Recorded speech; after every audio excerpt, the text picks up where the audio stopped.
Dear guests, allow me to welcome all of you. Allow me to welcome Ivanem Krastevem, political scientist, the chairman of the Center for Liberal Strategies in Sofia and permanent fellow of the Institute of Human Sciences in Vienna.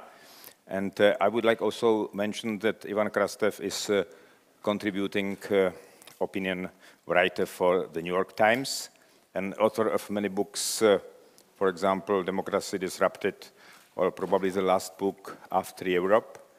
And I'm very glad that we have this opportunity to speak about current situation in Europe very shortly after the European parliamentary election. Allow me also to mention that this meeting is organized by Masaryk Democratic Academy under the auspices of Vice Chairman of Chamber of Deputies, Tomáš Hanzel, but I want to excuse him because today we have to be in Ostrava and Karviná. So it's for the beginning. And now I would like to recall, Ivan, your article, one of your last articles in the New York Times, and I remember that this article had a headline, "What do Europeans really want?" And it was something against conventional wisdom, because in this article you opposed the common opinion that now we are facing here in Europe tribal war between populist and nationalist on one side and committed Europeanist on the other side. I know I have this, that you said in this article that the biggest group of Europeans is still those who are skeptical about both the European Union and the national state.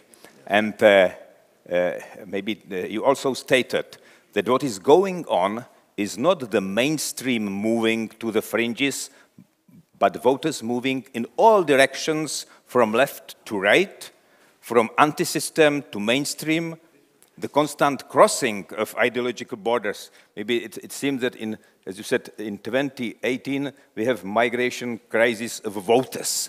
And I want to ask you now, after these elections, do we know better or more? What do Europeans really want? I would like to ask you to start with this first question. Yeah, so First, thank you very much for the invitation. Thank you for the opportunity, but to be honest, it's quite a big risk. I used to know a very smart, wise Bulgarian politician who told me people are normally paying higher price for the stupid things that they said the first 24 hours after the elections than for the whole pre-election period. Because this is the only thing that basically people remember. This article was very much based on a big survey that European Council on Foreign Relations did in 15 countries. And Czech Republic was one of them. And then basically we tried to see what was the voters' preferences. And there's several things that struck me. I'm just going to give you 5 of them and to try to see how it was reflected in the vote. Normally, when you try to talk particularly about not your own country, which you know well, you try to imagine that this is going to look like the countries that you know best. And all of us best know the United States these days and the United Kingdom, because they're covered all the time, because they're basically in the media. As a result of it, there was a major assumption that European politics is totally polarized. Like in the United States, basically you have a very clear pro-European camp, you have a very clear anti-European camp, and they're fighting each other. Listen, this is true for only one European country, and this is Poland. Poland is really like this. In Poland, basically moving from the government to opposition, or from the opposition to the government, is like crossing a front line. I was talking to the mayor of Warsaw, who had a 10,000 people panel before the local elections and tried to see over 6 months how many of them are going to change their vote. Out of 10,000 people, only 2 persons changed their vote. So, but this is Poland. This is not the case for most of the other European countries. What we discovered was that out of the 50 people who declared that they're planning to vote, 15% said, we don't know exactly how we're going to vote. And then, out of this 35% of the voters who said, we have decided how to vote, 70% said that they are discussing changing their vote. And paradoxically, it can go in all directions. For example, in Austria, the voters of the Freedom Party were saying that they can vote for Kurz in a much higher percent than the voters of the center-right voting for the far-right.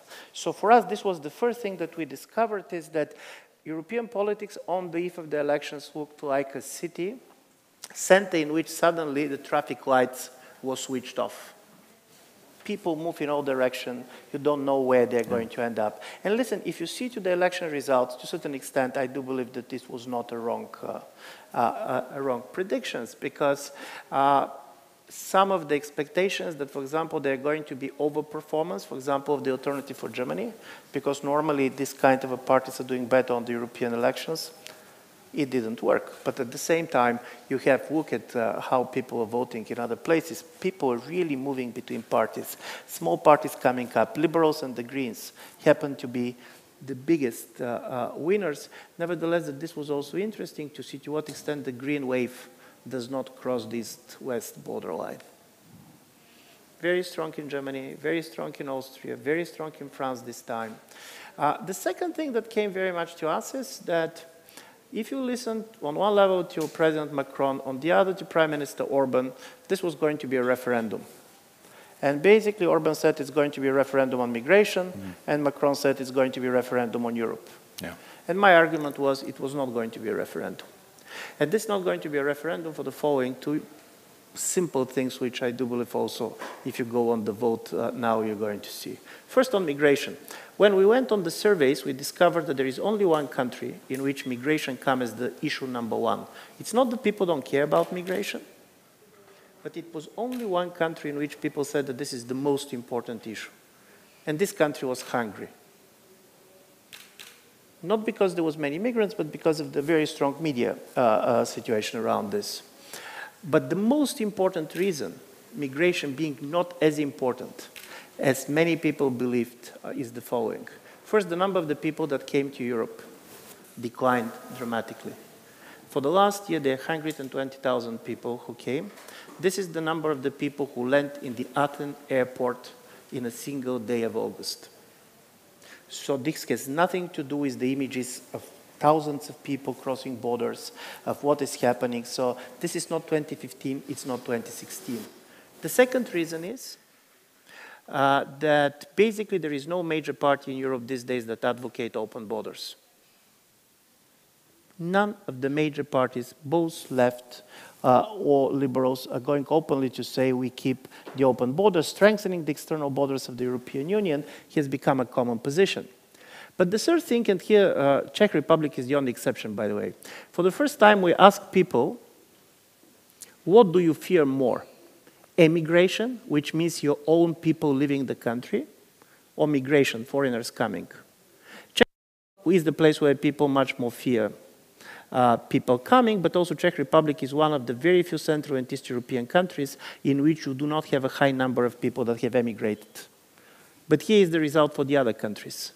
For Poland, Romania, Hungary, Italy, Spain, and Greece, the fear of your own country living, your people leaving the country, is perceived as a bigger problem than the others coming. And just to give you an idea of what we're talking about, in Romania for the last 10 years, 3.4 million people has left the country. This is a country of 20 million. Out of these people, 70% are younger than 40 years. Just for the last 3 years, 10,000 Romanian doctors has left the country. By the way, Bulgaria has a similar number. To the extent that in countries like Hungary, the same, by the way. Hungary, almost 1 million people has left after Orban came. Not because of Orban, because of many other things, but this is the data. I'm saying this because suddenly the emigration appeared to be very important for some of the member states. And this was one thing that nobody was really very much discussing. When it comes to Europe, this is the second reason why it's not going to be a referendum on Europe in the way Macron was talking. Unlike in 2017, there is not a major European party that is asking for exiting the European Union. Forget about Farage and about United Kingdom. This is a different story. neither Marine Le Pen nor Salvini asking either for exiting European Union or exiting the euro. Yeah. This is a major difference with 2017, when you have 15 parties in the European Union who said, we ask for a referendum, we should leave the euro or we should leave the European Union. So because of the fact that you have this type of a new consensus on Europe, so the populist nationalist party said, we don't want to leave Europe, we want to take it over. And on the other side, there is no kind of an open border party there. I do believe this explains why the referendum idea didn't work. But what does it mean, this change in position of Marine Le Pen and to disintegration? Does it mean that we are not facing the danger of disintegration? I would like to recall one more, your very, very known sentence. You said that we have something like special experience of the past, 1989. Then we discovered, when we discovered the fragility of political things. And at the same time, in your book, After Europe, you are saying that there is a danger of breakdown of liberal democracies in the periphery. Yeah. But at the same time, you are saying that the problem of disintegration will not start if this peripheral countries are running out. The problem is if something happens in France and Germany. That's why my question is, if it is that now that this problem is not so big, and how do you assess current development in France and Germany? Because in France, it seems to me a big question what will happen in the future.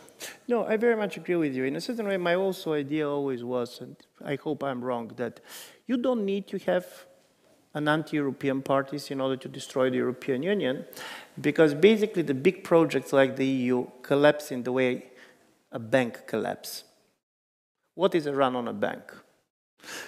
Out of the fear that there are not enough money in the bank, people go and try to take their money out, fearing that if they're not going to do on time, there are not going to be money for them. And there is not a bank that can resist the bank run. So from this point of view, there are, for example, governments who said, I'm not against the EU, but I'm afraid that it is going to end up badly, so now we're going to follow policies that are going to put me in a better position if we're out. This was, interestingly enough, by the way, confirmed by the data.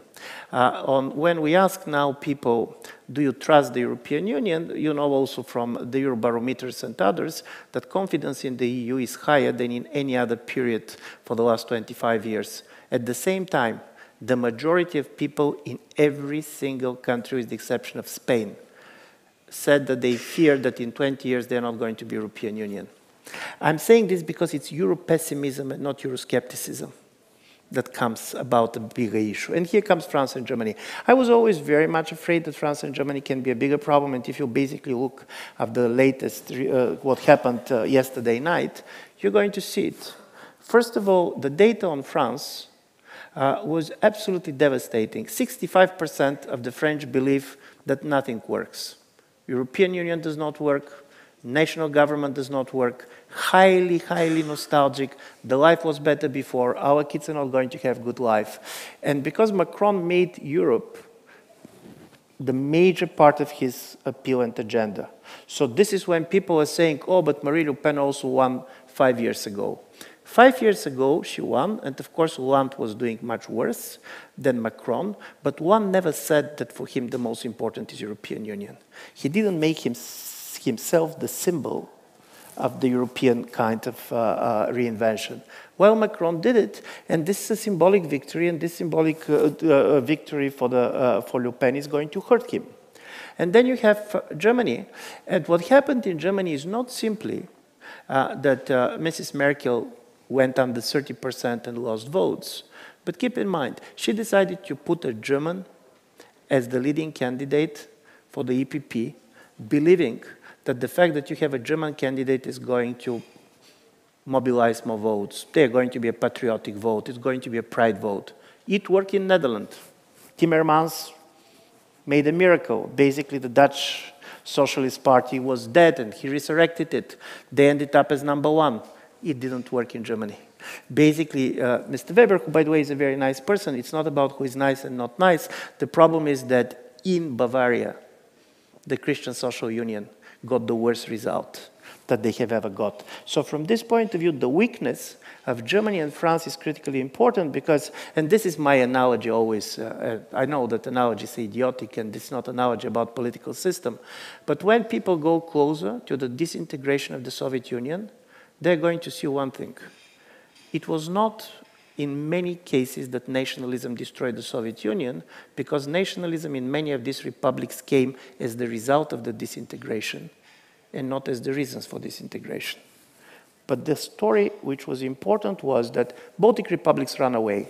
They were occupied places, but it was the decision of the Russian Federation that they don't want to pay for Central Asia, that they're interested in the optimal union, that they want to keep only Ukraine, Belarus, and Kazakhstan, that basically unlocked the process, which basically after that ended up with what we have seen as a total disintegration. So the biggest question is, could it be that Germany at some point is going to ask the question, are we interested in the European Union? Are we ready to pay for everybody?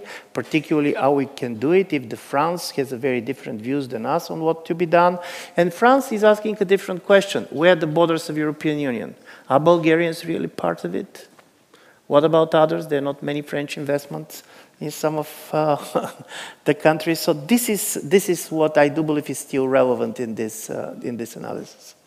But how are we able to ask this, to respond these questions? Because probably the result is a fragmentation of European politics, and probably it will be very difficult to compose now and to create strong institution. But we need very much strong institution now. Now we are losing in this fight, China against US, and at the same time we have to face and to start to play some political game in current world. But it seems that after similar result, are we probably not equipped to manage this geopolitical game? Have a real enemy these disciplines. For example, when there was so much a pro-European parliament, for the pro-European forces, the pressure to play together was not as strong. Now when you're going to have a majority which is going to be 56, 60%, you need much more discipline and much more kind of an agreement on certain policies, because you are pressed very much and there's going to be a much stronger presence of the populist right than before. And it's not about numbers. I can see people saying, oh, but the numbers have not increased so much. For the first time, the populist right is a pan-European phenomenon. Before it was the national parties. They didn't much cooperate with each other. Many of them were considered as a protest vote party. They go to the European Parliament, but they never had the feeling that they have enough strength to influence the agenda, so they were just performing for their national audiences. Now, Salvini basically today made a statement that he will make an attempt to create as big as possible united group for the anti-immigration right. He said we can go up to 150 people, we can have Orban, we're going to have Farage, we're going to have Le Pen, and we're going to become big enough. I'm surprised for this. Probably you have seen that, for example, the leader of the Polish right, Mr. Kaczynski, said that he's never going to enter a coalition with Marine Le Pen because Marine Le Pen is paid by the Russians and he's not going to work with them. So from this point of view, it's easy to make a statement to cooperate. If nationalists were cooperating so easily, probably even the World War II was not going to happen. But the story is that at the same time, this is a totally different phenomena. And for the first time, these parties are not simply stronger in the European Parliament, but they're governments that they control. And you know much better than me that it's totally different to have a members of European Parliament, but not to have a governments that is supporting your idea. And it's totally different to have 4, 5, 6 governments that are doing this. From this point of view, Austria was an interesting case because there was a lot of talk about the Austrian model. And of course, I can imagine that because you're politically interested people, you have been seeing the famous video of Mr. Strache developing certain ideas about how politics should be done in Austria after the elections and the strength of the blonde power. The interesting story was, the question was how people are going to react to the decision of the Prime Minister Kurz to break the coalition. And here's interesting. Kurz was not punished for making a coalition with Strache, and he was rewarded for breaking the coalition. In a certain way, basically, he went 5 or 6% up. Strache went at around 17.18%, which shows you that these parties are not protest vote anymore. There is a very strong constituency which is going to stay with them. Nevertheless, what's happening in the case of Austria, to a certain extent, Freedom Party is the new Workers' Party. If you see people who are voting for them and the profile and so on. So this is an interesting story. So, and also on fragmentation, it's not simply that you have a much more, you're going to have probably a majority of 4 different groups. This is also the cohesion of the groups. The EPP are famous for claiming that in the last parliament, in 92% of the cases, all sister parties voted the same way. My question is, how true is going to be in the next parliament? How cohesive are these groups? How often, for example, the Romanian Social Democrats are going to vote with the other socialists on rule of law issues?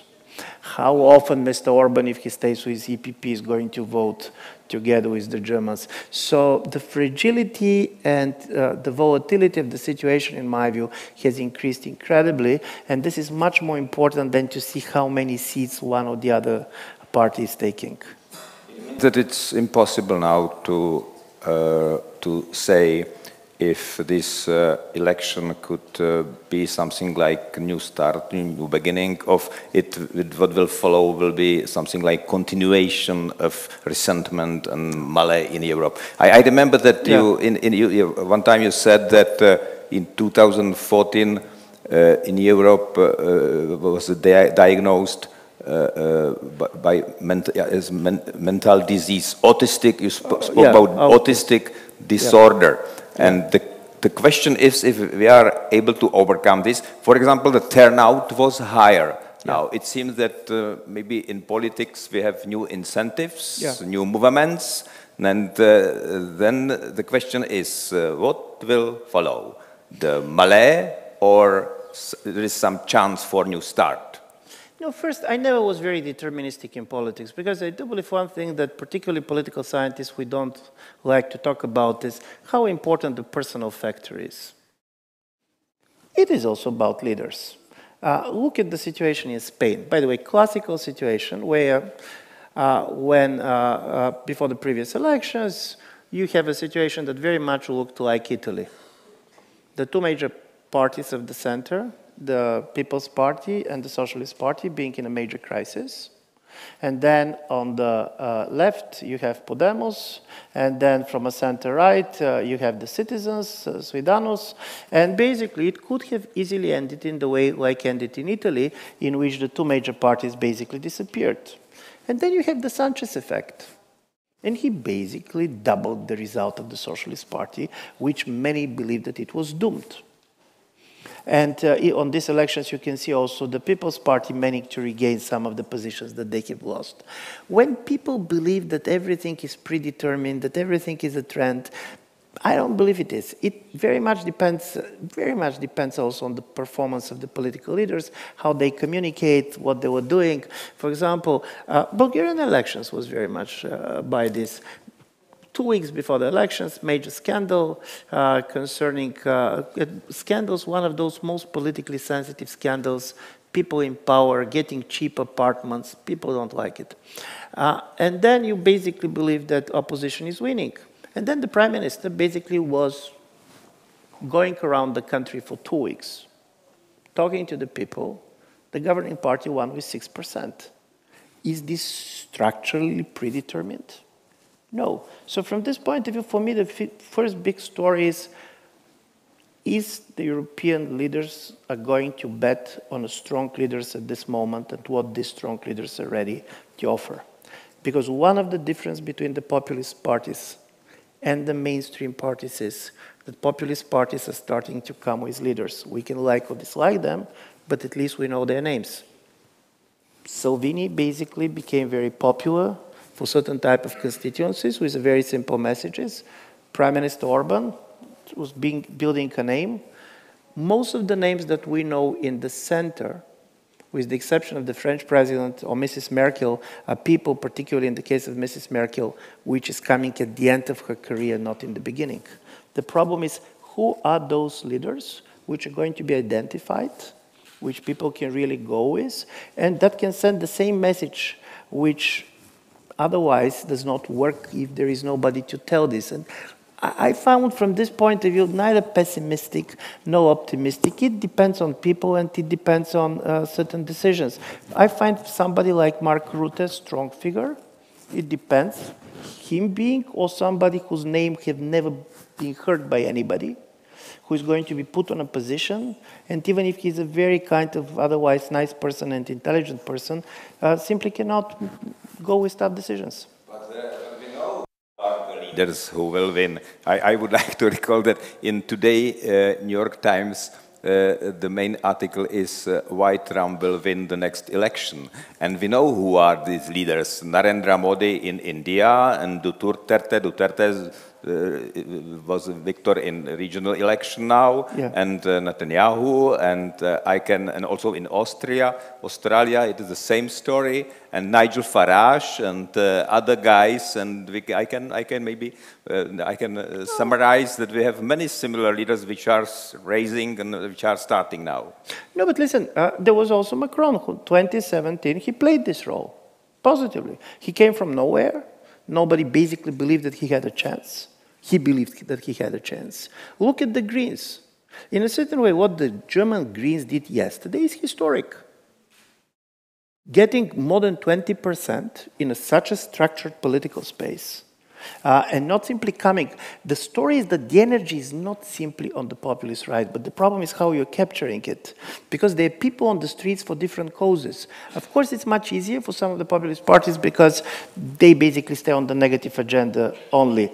We have been joking with the colleagues that the Greens and Salvini type of populists, both of them comes as saviors, but while the Greens wants to save life, basically the populist right wants to save their way of life. And this is where basically they differ. But on the other side, politics is about passion.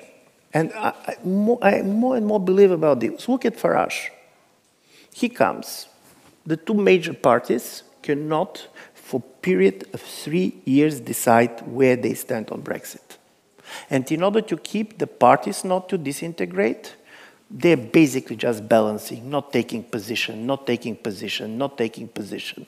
The moment when somebody comes, and this was also true for the Liberal Democrats on the other side, who took position, people say, I at least know what this guy wants, or girl.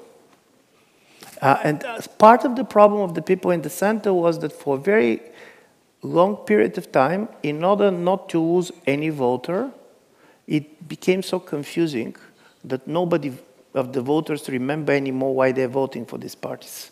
It was too much balancing.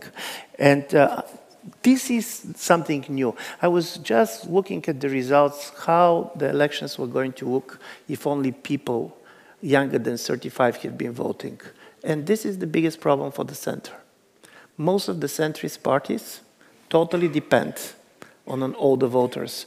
Younger people are looking for the more radical solution, nevertheless on the left or on the right, but they want something to happen. For them, just keeping the status quo is not an option.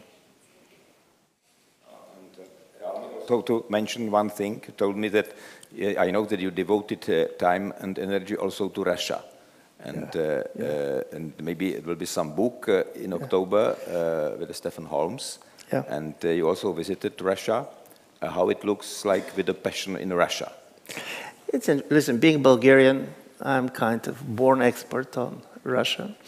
But Russia is also interesting to look at. And this type of an energy issue, because to a certain extent, if you see Russia, you're going to discover three things. First, that there was a moment in which people are pretending that Russia is very weak, it does not exist, we go with the economic performance, which is of course negligible. And then suddenly people decided that Russia is very powerful, very strong, and they solve all the problems. And if you read some of the Western media, they're electing American president, deciding on Brexit. I was always joking, if the Russians can elect the American president, probably we should basically cancel Bulgarian elections. Because if they can elect American president, obviously they can elect also Bulgarian president and probably the Czech president. So why I'm saying all this? Russia looks very strong because you have a Putin factor. There is a strong political leader who played very strongly a weak hand, but behind Putin we don't see the state, we don't see the society. And what you're seeing is the following. After the Crimea, there was 1 or 2 years of a very high energy. We can like or dislike this nationalistic energy, but the energy was there. And now when you go to Russia, you're going to see this type of a lack of energy which I remember from the late socialist period, which means cynical people, cynical about the world, cynical about their own system, cynical, of course, about the West. And as a result of it, to a certain extent, the strength of Russia comes from the fact that we try to explain all our problems, try to find the external reason for why we have these problems. By the way, the Russians have been doing this for all the years after 1991. There is no single person who is protesting on the street of Russia, which the Russian government is not going to be told that it was paid by the United States or paid by the European Union, as if somebody cannot go on the streets of Russia to be unhappy on his or her own. From time to time, we go in the same direction. Listen, before these European elections, there was a very little social media activity outside, not only Russians, but anybody else. And what shocked me in the famous video of Mr. Strache, in which he's talking to a lady who is offering big Russian money to go and to help his party for the elections. Listen, if you really have a good Russian connection, this conversation is impossible. The story of the far right being totally captured, I mean Austrian far right, being totally captured by the Russians. If you really have this connection, first you probably can check that this need does not exist. You probably can secure the money to do what you wanted. So we are becoming in a trap of our own. And I'm afraid of this trap because I have seen how this basically is used by politicians to explain their own problem and lack of doing things that they should have done as an outside influence. I don't believe that Russia is doing so well. I don't believe that Russia is doing so well economically. I don't believe that basically Russian society is so much behind their leader in the way we're talking about. Russian society is exhausted society. For a certain period of time, they really like the fact that Crimea come and Crimea is not there. But talk to them about Eastern Ukraine these days. Not much patriotism, not much interest. They said foreign policy is fine, but what about our pensions? It appeared that the increase of the retirement age was a much bigger problem to the government than the protest in 2011, 2012, because it went through a type of constituencies that were very supportive for the Russian government. And people said he lied to us. During the whole presidential campaign, he didn't mention once the pensions, the retirement age being increased, and then suddenly during the World Championship in football, with the hope that nobody is going to notice, you're increasing the retirement age. And people don't like this, and they don't like it in Bulgaria, they don't like it in Russia, they won't like it anywhere. So from this point of view, I'm afraid that from time to time, we're not interested in the places. We're getting certain figures to play a symbolic role in our politics in order to make our life easier. I would like to mention two societies which are probably not exhausted. I am speaking about China and United States. This clash probably is one of the main challenges in current world. And the question is, what should we do if China and Russia battle? It's probably one of the main questions where the new representation of this new EU institution will have to solve, and it's probably a fundamental question for current Europe. Totally agree. I had the opportunity to be the second half of the last year in the United States, and it's interesting to see how over a period of 3 months, China basically took the role which Soviet Union had during the Cold War. And this is not about Trump only. This is a consensus between the Republican Party and the Democratic Party. For example, Senator Schumer, who is the minority leader for the Senate, is as hawkish on China than the United States. And from this point of view, it comes, of course, it has some very important explanations. One is basically China ended up to be the biggest beneficiary of the trade regime that the United States has created. Secondly, suddenly, many people, particularly in the strategic community, say, if we're not going to stop China now, we're not going to stop them ever. And this is changing the relations between China and the European Union. Because when the Europeans talk about alliance with the United States, we don't mean much about alliance about China. For many Europeans, basically, China is not the first thought. But for the Americans, if there are going to be alliance, this is going to be based on a common policy toward China. 5G comes very high in these conversations. And this is interesting to see that, and this was also my surprise with the American policy towards Europe. You see that President Trump is quite supportive for people like Mr. Salvini, for people like Mr. Orban. But at the same time, neither Mr. Orban nor Mr. Salvini are ready to join the United States when it comes to America-China policy.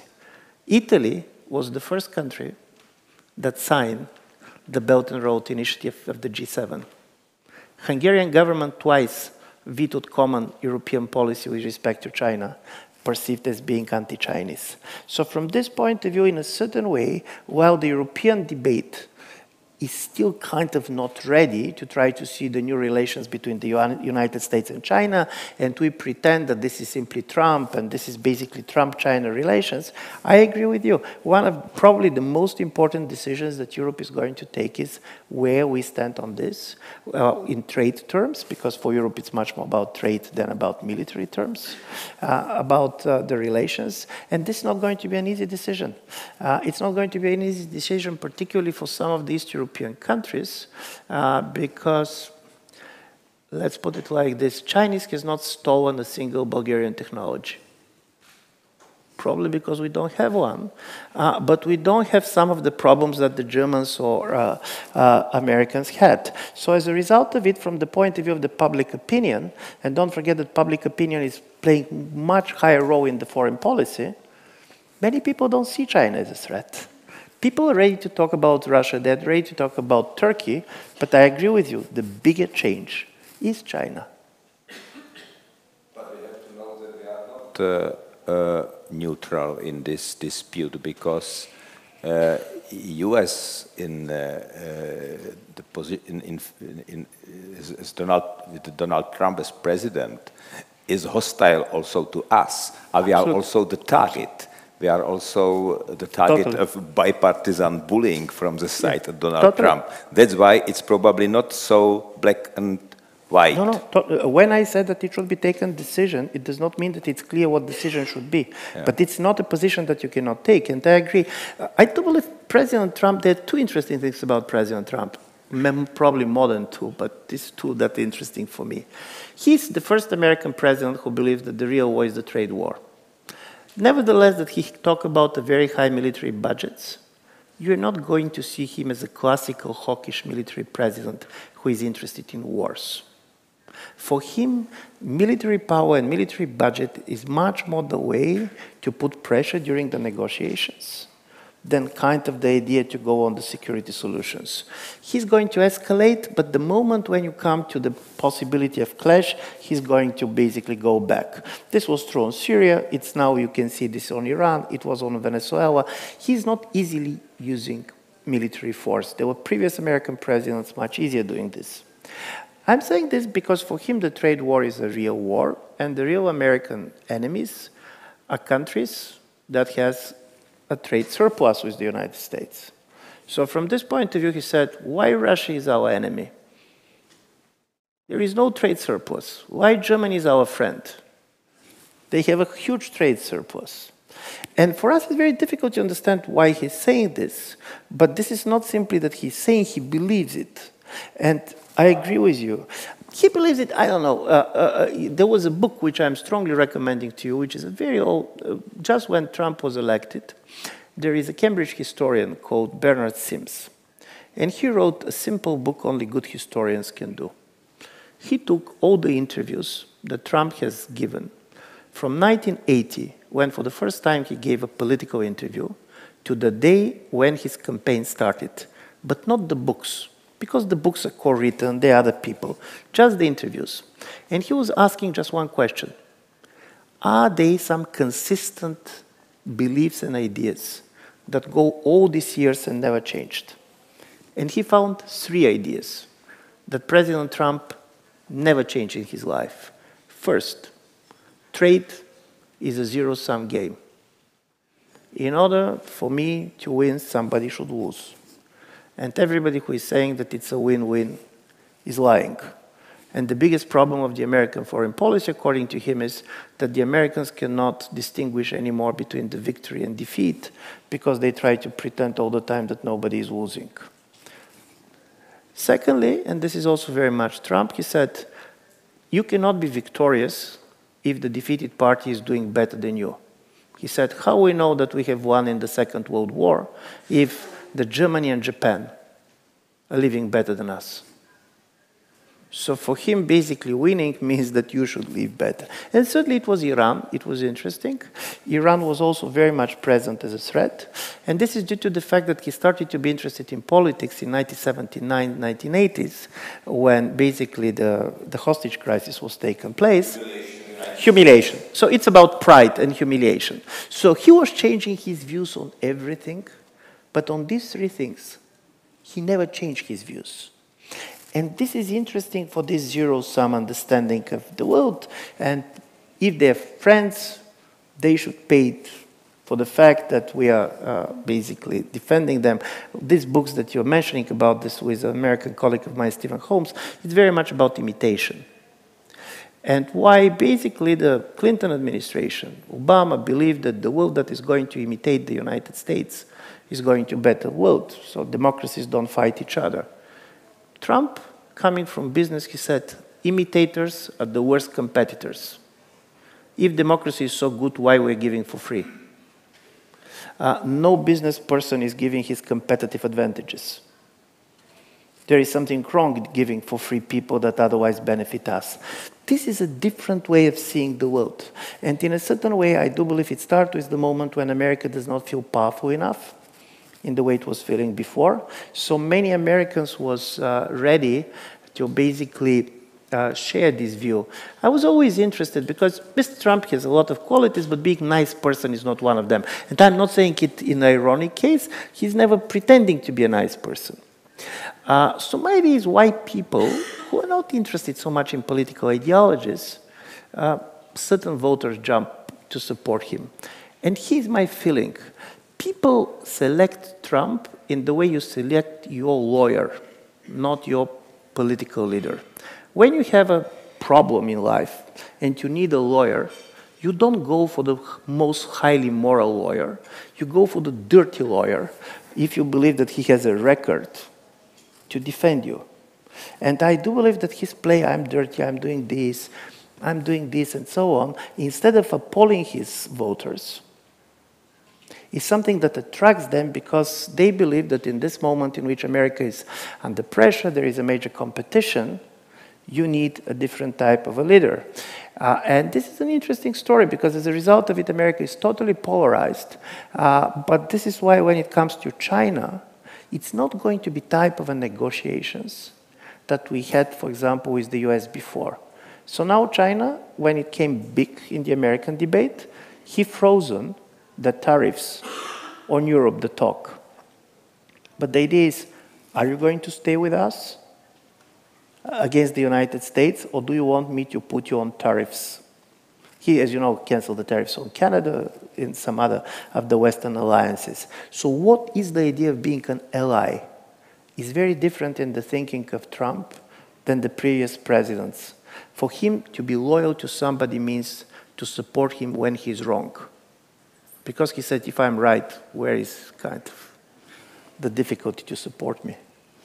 But now I would like only to add that it seems that it could be that the US will be the most protectionist country than India if they will continue like this. And then it seems to me it would be a big challenge for us to create some alliance which will face this tendency, which is unproductive for Europe, for European states generally. No, for Europe it's a big issue. And to be honest, particularly for Germany it is a big issue because in a certain way, Germans are right to say anything that you're accusing us of is something that you are making us to be proud of.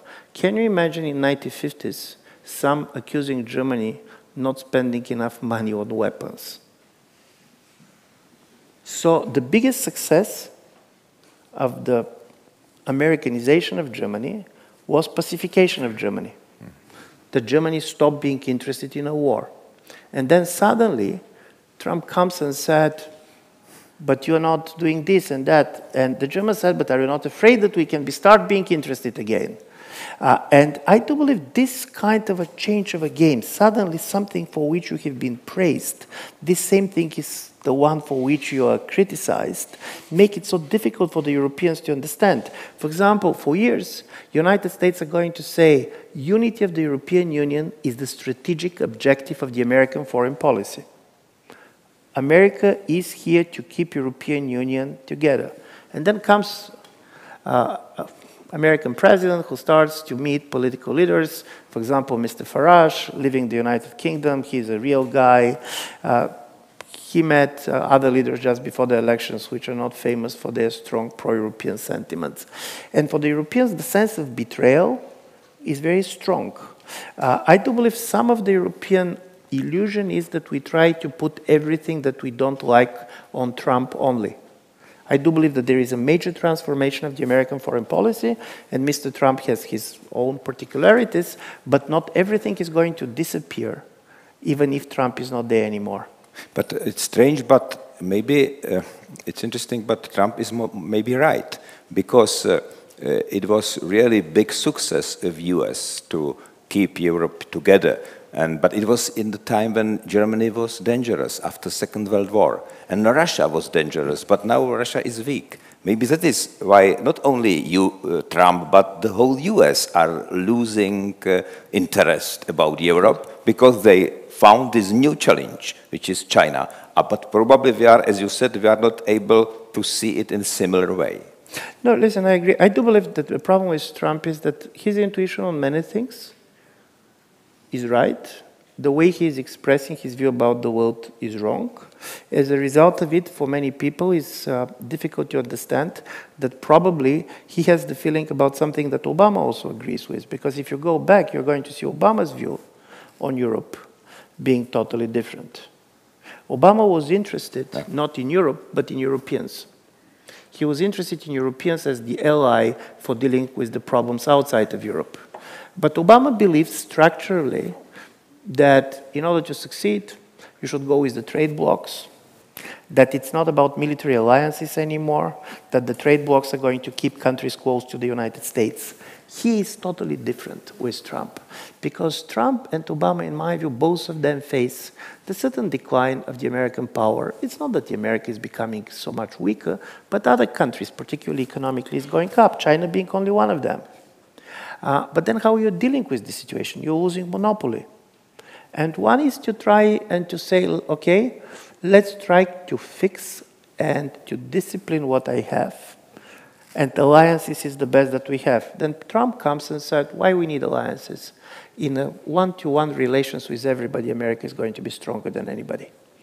And this is an important story. And Russia here comes also interestingly, because of course Trump, when he came, you don't need to get money from the Russians to believe that for America it's better to have Russia on their side than on the Chinese side.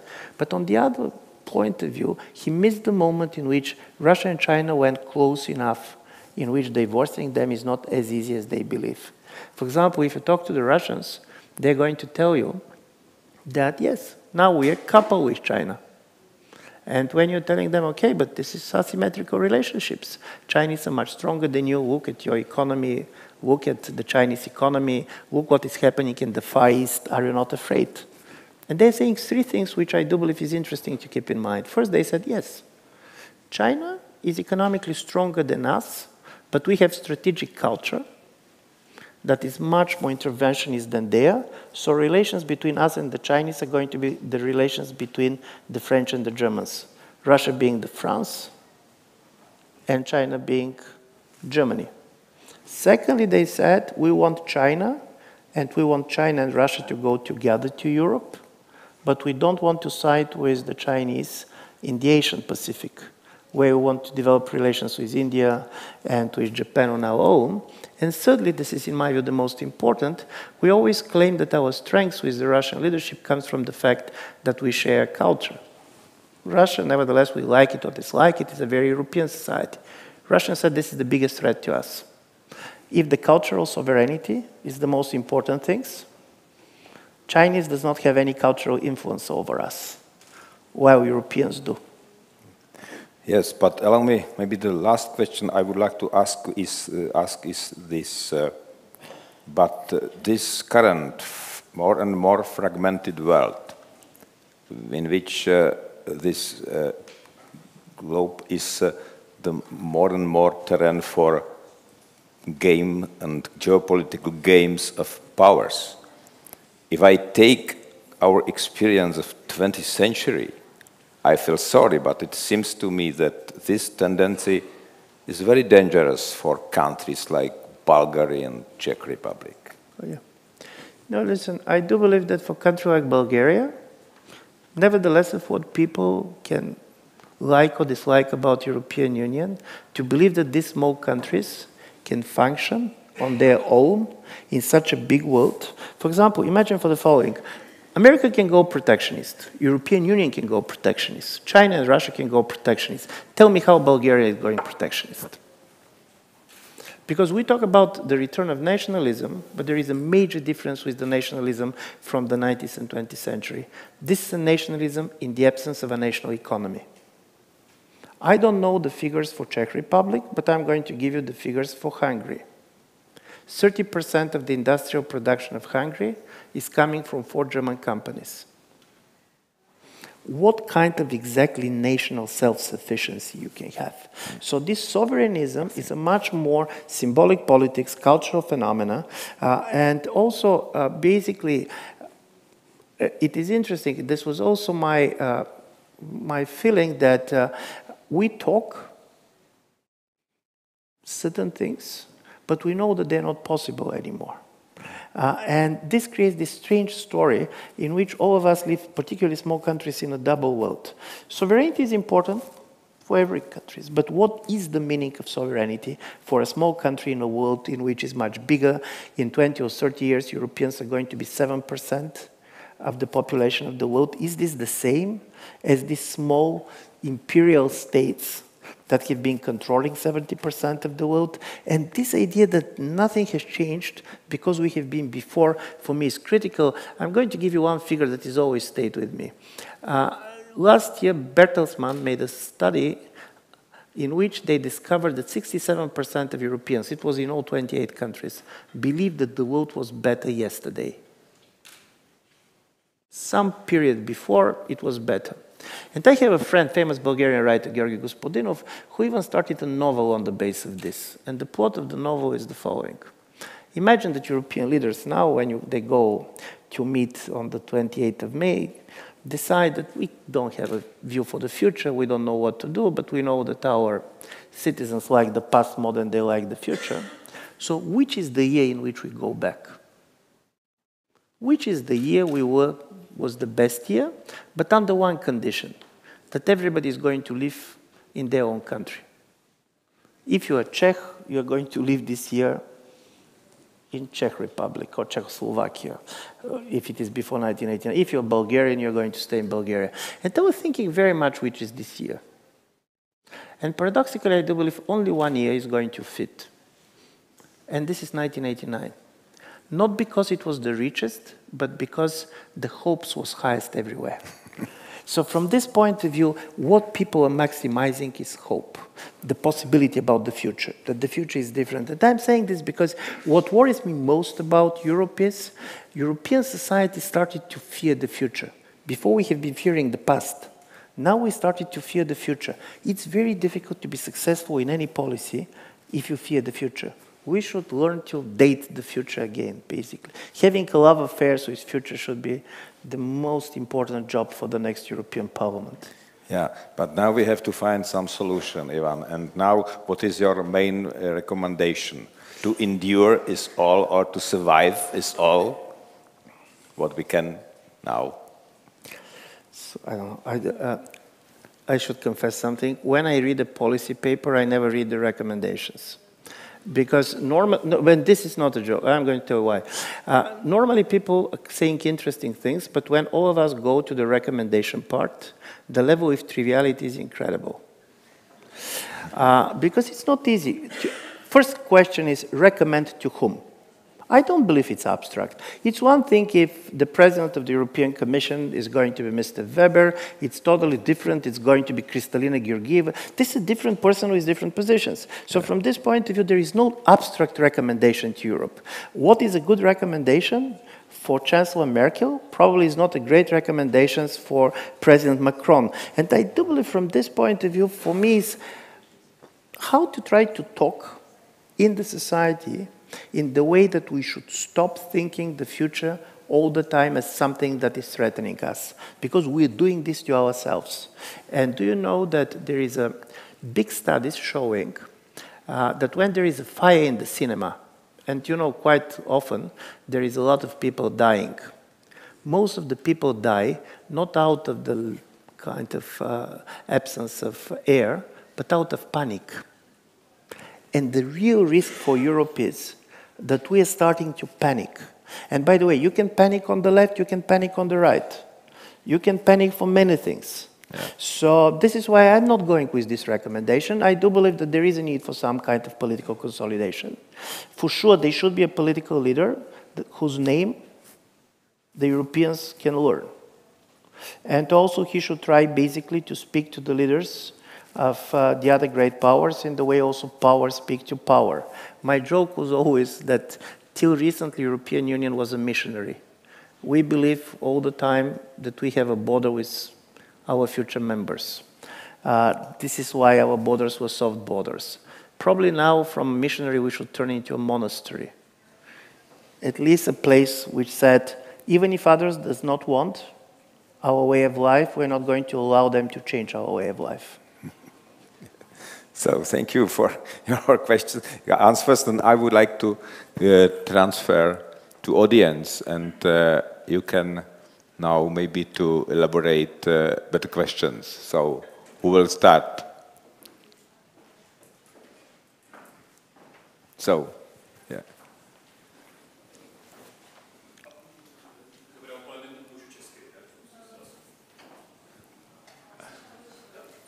In English. Oh. Yeah, sorry for this. You can also do Bulgarian. No, then I do. Then I try to make it in English. I don't want to panic because you described panic as the most dangerous thing, but still, here in the Czech Republic, the most important shift in the politics, which I can see in the recent years, is the shift from the left-wing cleavage to the cultural cleavage, to the liberal conservative cleavage. And in the way you were describing the development in the EU, it's somehow similar to me. It's maybe not so strong as here in a post-communist country, but the process is similar. The weakening of the central parties, as you described it, that's it, because the central parties, these are the so-called traditional parties who play the game of the left-right cleavage. And then you were somehow,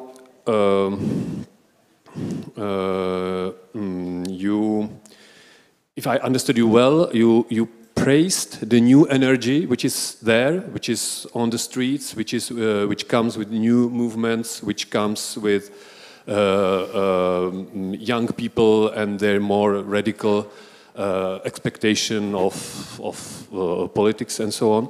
But I would be afraid that this new energy is exactly the energy of the cultural fight. And I would be very much afraid of this kind of energy, because this cultural fight, it's a fight us or them. And it can be very easily energized. It can bring a lot of energy, but I find this energy politically destructive, or mostly politically destructive. So aren't we facing such a destructive process in Europe too? First of all, I share your fears, but here's my story. What is also in crisis is the certain model of consensual politics that have been predominant for the last 20, 30 years. Even the left-right divide about which you're talking about is a left-right divide that we remember from the 1990s and 20s. Go back to the left-right divide in the 50s, 60s, or even 70s. It was not as peaceful. And I'm saying this because people, for example, now when we're talking about major destabilization of Europe, volatility and so on, compare with the 1970s. Compare with the period in which you have Red Army faction, you have a Red Brigades in Italy, you have a lot of political violence. I'm saying this. I do believe in the way you have a business cycle, and after a period of a political kind of a radicalism, people understand the dark side of it. Yes, you're getting passionate, you don't want to listen to anybody else, social media helps, either me or them, no compromise, and then people understand that this politics cannot go like this. But then you go to the other totally different direction. Consensual politics at some moment led to the fact that people said, why should I vote? I can change government, but I cannot change policy. Nevertheless, of how I'm voting, nothing is changing. I want the real alternatives. And this is part of a political cycle too. And European Union had also a very specific problem, which is not so strong in the places like the United States, for example. In order to have a common currency, we constitutionalize certain type of macroeconomic policies, which makes much more difficult to disagree on the level of policies. In a certain way, in the European Union project, 3% budget deficit is as important as the human rights. It's a kind of a constitutional precondition. In the United States, now you see certain differences. On one level, basically, you're going to have a new Green Deal proposed by the Democrats. On the other, you're going to talk about the decline of the taxes. So some of this identity politics start also to be translated much more into economic policies. Nevertheless, it's there. It's much more difficult to be done in the European Union exactly because of the fact that unlike in the Cold War, where the economy was at the center of politics, now economy is taken certain economic decision out of the electoral politics, and what remains there is identity politics. And this identity politics is very difficult and very different because, of course, you're absolutely right that it's much more difficult to have any type of a meaningful liberal consensus when people disagree about God. And this is what you see, to be honest, in Poland. It's not by accident that the major story of these polarized societies at the moment are not about economic policies. But I do believe economic policy differences are going to come through this cycle. We cannot go simply back in the 1990s. Because where I do believe people are making mistakes, they are not seeing why voters suddenly stopped to be interested in politics, and, for example, why on these elections they voted much more than on the previous elections. Because these elections, there was a stake. You're afraid that somebody whom you really dislike is going to be elected. And this is why you go. If you don't care who is going to be elected, politics is dead. And there is one thing about populist movements, both left and right, which I found important. They believe in the primacy of politics. Go on the left. On the left, after the financial crisis, the center-leftist parties are saying, what could we do? It's a global market. We cannot do anything. And then people said, if you don't do anything, why I should vote for you? And this was the same with the migration on the right. It's a natural phenomenon. People are always moving. How we can stop them? And then basically came the populists and said, we can do something. Could they? It's one thing to stop a ship. I want to see how much. Do you know that now in America, the illegal immigration is 40% higher during the Obama years? after all this Trump talk, after all this wall, after all this saying to the people how nasty we could be, we're going to take your kids out of them, 40% more people are crossing the border of the United States than during the Obama period. So you're going to say this politics does not work. It does not work, but people wanted somebody to tell them that politics matter. Because if politics does not matter, the voter does not matter. And for me, this is part of it. Otherwise, I share very much your fears, absolutely. So it's very risky idea that it's something we could be grateful also for populism. Yes, maybe. And maybe it reminds me Slavoj Žižek and his saying that Donald Trump is better than Hillary Clinton. It was also very dangerous. No, I'll not go as far. Nobody can go as far as Žižek can if he wants. But the problem is the following. I do believe, to be honest, like everybody, I don't believe that if Hillary was elected, we're not going to face many of the problems that we're facing now. Because my problem with Hillary Clinton is that she comes back and she believes that times go back. Yeah. And there was a major disruptions that have happened. Does it mean that we should vote for people like Trump in order to make basically the cycle going? No. But in the way the economists for a certain period believed that they're beyond the business cycles, you remember the beginning of the 2000s, we are so fine, they're not going to be business cycles anymore, they're not going bum and boost. There is bum and boost in politics. People get disappointed. Hirschman has a very important book from the 1970s called Shifting Involvements. And the book is a very simple one. 1978, he went to Paris, walking on the street, seeing people, and then said, where are all those people of 1968? He was in 1968 there, and then he sees this kind of a very moderate, very consumer society, people who were radicals yesterday, and his major explanation was the following. People get disappointed. Nevertheless, they got very much involved in public life, or if they go in the private sphere. Disappointment is the major characteristics of the human experience.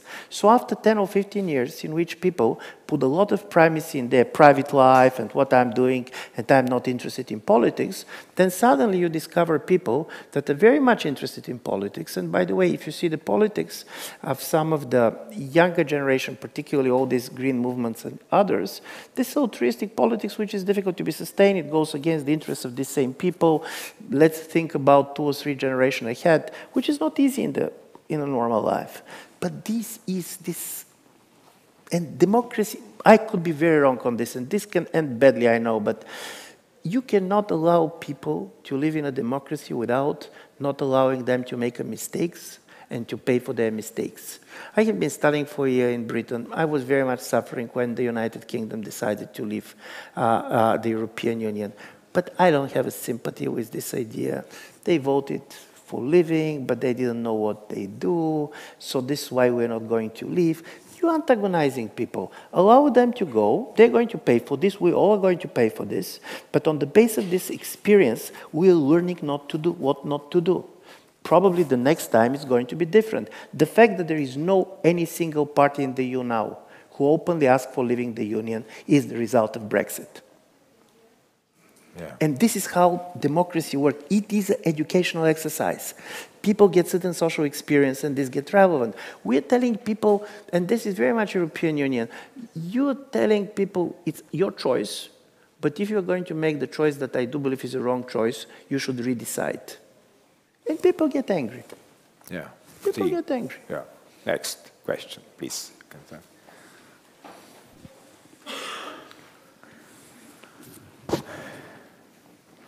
Thank you. So my question will be about climate changes policy. And the climate change is this a policy now for providing real steps for real changes, like modernization enterprises, update taxation policy in EU, digitalization, especially environment digitalization specific, and being more independent with energy policy for everyone. And and this question was related what role will play that 68 Greens in EU Parliament, which shows Politica, and what kinds of role they will play on your opinion, and what level of interest will take environmental policy in EU next decade EU Parliament. So then you have to I'll be very clear. I don't know much about environmental policies. So, but I'm going to tell you how I see politically all this. One of the interesting things in Europe, you know, our society is that younger generation is a small cohort. This is a major difference with 1968. In 1968, there was a lot of young people. You cannot ignore them on the ballot box. Now, particularly, let's give you Bulgaria. You have first aging society, and secondly, emigrating society. So first, for the young people, if they really don't like what is happening in the country, it makes much more sense to change the country than to change the government. It is quicker, it is easier, your life is going to be changed. So from this point of view, the problem for the young people is how you're trying to make these aging societies to change their future horizon. Because one of the problems of democracy as a political regime is that democracy is short-sighted. You think intellectual cycles. And for me, the environmental policies and the Greens and others, the most important thing that they're doing is not about simple, concrete policies. I don't know which is the right one, but pushing people to think in a long term, in 20 years, in 30 years, in 50 years. Suddenly, we start to discuss this. And this is important because democracy is about people collectively imagining the future. So the relations between generations are starting to change because people are living longer. You have a lot of older voters. These older voters are very much more often voting. They're dominating. So this is why the young people end up on the street, and for them the only way is really to scare societies. And this is important. So from this point of view, for me, this type of green radicalism is critically important because basically it changes the perspective. On the other side, you have a people, and from this point of view, the Yellow Jackets is a great example of this. So basically, you have in France two types of people, because you saw that also Greens did very well in France.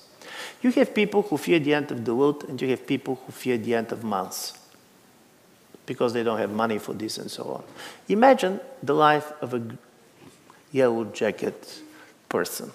So normally, these people are living outside of Paris because the money for living in Paris went very high. On the other side, they don't want to live in the migration parts of the city. So they are driving between 3 and 4 hours per day to go to work and to go back. For them, the money which come with raising taxes was a real money. They're going to basically have 1,200 euro, which is not a negligible money for a normal person. As a result of it, and then they look around and said, first, why they're not taxing fuel on the airplanes? Why us? And secondly, they said something which is also true. I don't drive. Because of it, I try to imagine if every day I should drive for 3 hours. The idea that you're wasting your time is physically present. You stay in the car. Talking about Russia, this was how staying in a traffic jam in Russia some years ago, I for the first time understand the major difference between the Soviet Union and Russia. The major social experience in the Soviet Union was the queue. You're queuing for buying something. Quite often you're queuing not knowing for what you're buying, but you see other people queuing. But this is true. This was not true for Bulgaria and the Czechoslovakia so much, but for Soviet Union it was. It was a major deficit of goods. What is about queue? You stay there. You're very unhappy, but you're talking to other people. It's very cold from time to time. But if you're very pissed off, you can go back home. You're not going to have bread, but you can go back home. And then imagine the traffic jam. You're in a car. It's warmer. It's nicer. You can listen to music, but you cannot go back and you go home. You are staying. You are staying for hours, and because now it's slightly better, but there was a time in which going from the Sheremetyevo airport to the center of Moscow takes you much more time than flying from Sofia to Moscow. No, this is not, there is no exaggeration on this. This is an empirical fact. So you stay in this car and you have the feeling that your life is wasted. And you start hating people for this. Why I'm saying this? For these people, it's not about the future. This is about the feeling that every their time and so on, and they're doing this and that. How to manage the Greens? Also to talk to these people. Some of these people are not bad people. They have a real problems. They live in a kind of a deindustrialized area. They don't know how to make a meaning of their life. And for me, this is an interesting issue. I have a sympathy for what the Greens have done in Germany, because we talk about energy. There is energy in the Green Party, which I don't see in the Social Democratic of Germany. And there are some very nice people. They're very respected people. I have a huge respect for President Steinmeier. The problem is energy comes with an issue. Energy comes with something that certain people are very passionate about. And this is not about policy. Believe me that many of these kids who are on the streets, like me, they don't know what is the best policy, how to do it. But they know that this is important. And they want to tell the other people this is very important. So this is, in my view, this is where the importance of the Greens come. This is not simply on the level of policies, but on the level of sensitivity. Why, for example, in our countries, for example, in Bulgaria, very weak, probably they're around 1%, 2%. Why it comes and didn't work? Part of the reason is that the green movements in some of the East European countries, I don't know how it's here, they're very imitative in their character.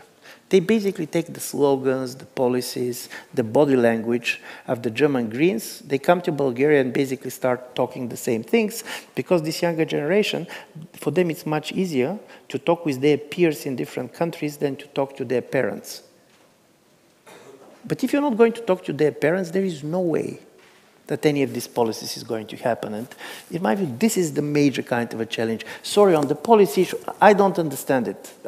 I'm not against certain things being highly taxed. On this point of view, I don't believe that taxing people is killing them. But which people to tax, how to tax them, it's not where I can help you. So thank you for the question.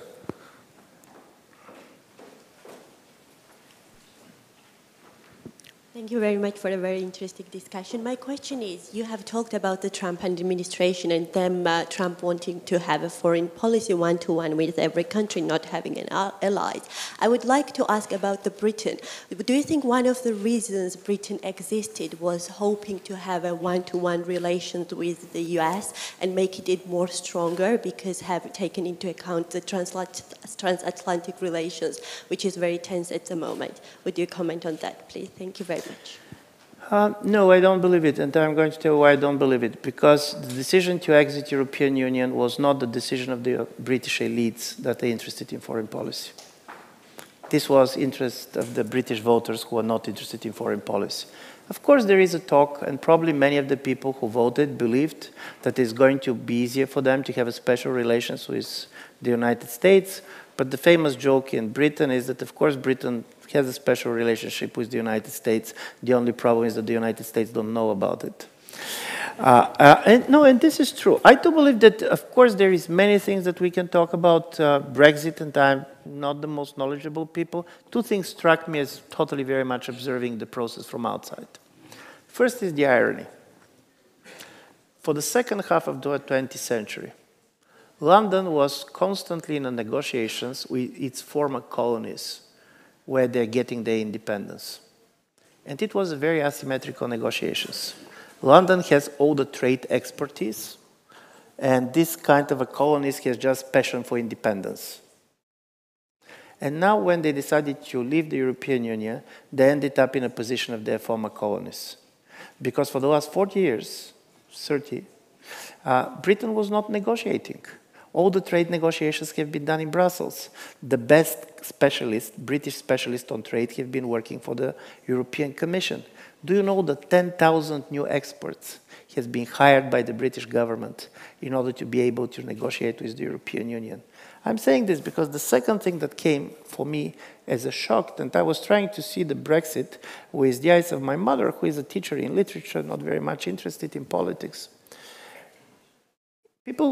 There are people who like Britain, there are people who don't like Britain. But I have never met a person who does not believe that the British elite is one of the most sophisticated elites that they have. that they know what they're doing, that they're very smart. And then, for 3 years, we are watching on a daily basis these very sophisticated people not manage to have an agreement on anything. One day, even there was a water leak in the parliament. So this idea, how you are going to respect the elites in general if the British elites cannot do it? And I do believe that this anti-establishment sentiment all over Europe was also very much fueled by this level of impotence which you see all these people staying in this beautiful parliament with a 300-year story. We all know the story how Brits are doing, and then suddenly they cannot decide anything. They look like fools. They destroy their parties, they destroy their countries. They don't know what they want, but they want it very strongly. I do believe this was a very destabilizing effect. Nevertheless, that probably people don't talk about it. Just watching, I was seeing on myself. For me, it was a shock. I also believe that Brits know what they want, and suddenly you don't. And this was such an important moment, and I do believe this is something that is going to stay with us. Nevertheless, how the British drama is going to unravel. And now maybe you can have a thought. One of the often neglected reasons for rise of right-wing populism is deterioration of the political left, which is cataleptic and often unable to come up with proper policies. So where would you search for inspiration for recovery of the political left in Europe? Listen, it's not an easy question, and I'm going to tell why. First of all, we assume that the reasons that basically led to the decline of the political left electoral and the reasons that brought the rise of populism are the same. Does not need to be the case. Let's give you an example. One of the strengths, of course, of the European left was its relations to the trade union movement, to the size of the working class, and so on. And this changed. I mean, structurally changed. If you see how many blue-collar jobs they have been 30 or 40 years ago, go in the United Kingdom. See, part of the crisis of the European left was because of the success of the leftish policies. For example, look at education. You cannot imagine how many people get university education for the last 3 or 4 decades, and what was the major impact of this on the way the politics changed. I was seeing some of the British data. So as a result of it, you have a certain constituency that was the constituency of the European left that started basically to decline. In the beginning of the 20th century, one of the major problems the Social Democratic Party in Western Europe were facing was, should they be simply a workers' party, waiting for the workers to become a majority, or should they become a catch-all parties, basically popular parties and others? Imagine this conversation now. Imagine that they're going to be simply workers' parties. So this is one. And this decline is not the same as the rise of populism. But the second thing that happened very much was also the effect of the success. It was 1968, and 1968 was a major change in the way the left started to see itself. It was a movement from a kind of a much more socially class-based politics to the ideas much more basically identity right-based politics. And this also has to do a lot with the universities. Because one of the things that is happening in the universities is that you have a young people who for a period of time live with people their age. And this is the moment in which most of them are not married. They live in a way in which they're learning different things. They start to identify with other knowledge. So it's an emancipating, open experience, but this is very different than staying with your family and, by the way, inheriting a vote. One of the things that happened both on the left and on the right is people are done voting in the way their parents vote. But for a long period of time, this was the case. Let's give you one example. In 1988, in Greece, the biggest predicator for who is going to vote for the Greek left or Greek right was where the family was during the civil war. If may I recommend something on this topic, it could be Didier Ribon and his return to rhymes. Absolutely. But we can also great book. recommend G.D. Vance and his Hillbilly Elegy. Yeah, And absolutely. probably the same story is Totally. also Mason and in post-capitalism, and his story is probably also very similar. It's also part of very this much. story Totally. of the left. Extremely interesting, because Didier Ribon particularly has this point which I found fascinating, in which he said, okay, he's coming from a normal worker family, they have been voting for the Communist Party, now they're voting for Marine Le Pen, but it is not interesting. The problem is that his gay identity was also the way to run away of his worker's identity. It was much easier to be integrated in the bigger Paris societies and others, of being gay than being basically a son of a worker. And I'm saying this because all these changes affected the left, and the problem of the left was how to reinvent itself in the moment in which the working class cannot be its base. How it reinvented itself in many places, I'm talking Western Europe, not so much our part of the world, was the following. In Austria, the Socialist Party was surviving very much because of the housing policies. There is quite a lot of basically social housing. In Vienna particularly, which allows basically the Socialist Party to keep so, but this is also the way, of course, you respond to the demand of your voters, but you try to create a culture around it. They can start benefiting from this. But the same is happening with the center-right, with the church. In a certain way, the other major pillar of the center-right was the church. And in the way the trade unions have been on the left, the church was on the right, and there was not simply voters, but there was a moral standards, there was the idea of the community that was coming. So how the left looks in the level of individualism is an interesting story. And from this point of view, America obviously went to the identity politics. If you see now the conversation about should you go after the blue-collar workers or should you go and mobilize simply the minority votes, this is it. So from this point of view, for the populists, it's slightly different. Many of the populists came to power and basically to fashion in the moment when both classical left and classical right has lost this organic basis on which they have been based. So it's not that, for example, in Austria, the Workers' Party now is the Freedom Party, the far right. If you see how many people vote for the Freedom Party and what is their background is the blue-collar workers. And this is interesting about Strache. When he's not meeting blondes, from time to time he has a policies which very much respond. There were two policies that every university-educated person is just totally kind of disgusted with, but he was fighting for them. One is the right to smoke in the restaurants. This was a major issue for the Freedom Party. In a certain way, they traded it with Kurz for changes in the tax policies. And the second was not to have any constraints on how quickly the speed on the highways. But listen, for his voters, for the workers, this is their way of life. They believe that basically if I'm kind of not allowed to smoke, I'm attacked, almost my cultural identity is attacked, and also I'm fast and I'm doing this and that. Here comes the Greens, because the Greens got the higher speed you go, the more you make it difficult for the environment to survive. If these two groups are not going to put together, and some of these people, they're sons and daughters of those who smoke and go with the high speed. On the presidential elections in Austria, on the third round, because you know, the Austrians the last time adopted the Ukrainian way for voting 3 times, not 2. The most interesting group, and the most interesting was the divide between male and female, between 16 and 35. The majority of the male voted for the Freedom Party candidate, Mr. Hofer. A huge majority of the female, 63%, voted for van der Bellen. So we are talking also a totally new cultural situation in which you cannot simply tell to the Social Democrats, go to your base, because your base is not your base anymore. It's culturally not your base. But I'm not a great specialist on electorally, and also I believe that from country to country it's very different.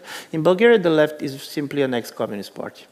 So they stay disciplined, and they were doing well when their voters felt threatened by the change. When they believed that there could be repression against them and so on for serious period of time, they have been voting very kind of disciplined way for the Socialist Party. And then came the king. Mixture of the elites, nobody fearing anybody. And at the end of the day, the Socialist Party lost their support. And if you see to some of the attempts of the new left groups to go and to make a coalition with these old parties, it's also not easy. The new left and this kind of socialist voters, they don't go easily together. Because culturally they're very different, nevertheless that they basically share a name. But I don't know how, enlightening. Yes, very much. So you have a limited amount of time. Maybe last question, if I may ask you. Thank you very much for your insightful presentation. I just want to go back to Romania on what's happened now today in Romania. Like Liviu Dragnea has just been condemned for all the bad things he has done in the couple years ago. So how are you more positive? Like you said, like there's a huge diaspora of Romanian people. Are you positive that there was a positive change regarding also the rule of law, knowing what Timmermans said last month, very last month, like we are in the last phase for triggering Article 7 of the Lisbon Treaty. So I'm just wondering what's your feeling with what's happening in Romania. Thank you for this question. Being Bulgarians, we are not great on Romania. I don't know why, but we never understood. Czech Republic, I never understood. I never wrote a word about Czech Republic. So this was the easiness with which I came here. I cannot be blamed of getting anything wrong. But I do believe something important happened. When Timmermans was attacking, in my view, rightly, certain practices of the social democratic government, the biggest problem was, is the majority of the people share the sentiment? And the government was saying, oh, these people from Brussels, they're putting pressure on us. This is not how our people feel. And now you have the vote. And this is good about the vote.